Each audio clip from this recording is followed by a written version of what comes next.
Yung damit ko today, ayan, yung mga watch ko, yung mga pa-nails ko, katas po yan ng Popo, guys. So, sabi niya, ma'am, paano maging agent? So, agent ako sa Popo. So, kung gusto nyo mag-agent sa Popo, i-message nyo ko dito sa account ko na to. Isa-send ko sa inyo yung instructions, guys. So, 1 year and 2 months na ako sa Popo, guys. Pero, 1 year and 1 month ako as agent. Araw-araw ako nagpe-P-out kasi agent ako, maraming active members, marami akong na-invites. So, sa una talaga, kailangan natin pagsipagang mag-invite, mag-guide. Pero mas mapapadali sa inyo, guys, kasi provide ko tutorials and guidance. Gamitin nyo yun sa invites nyo para hindi kayo mahirapan mag-explain, okay? Ayun, so syempre number 1, paano maging agent?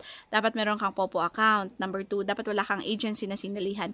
Number 3, message mo ko, isasend. Sabihin mo mag-agent ka ha, isasend ko yung link sa'yo para mag-apply ka. Pag nag-successful yun, mag-join ka sa GC natin. Para sa GC ko, manood ka ng tutorials, magbasa ng guidance, reminders para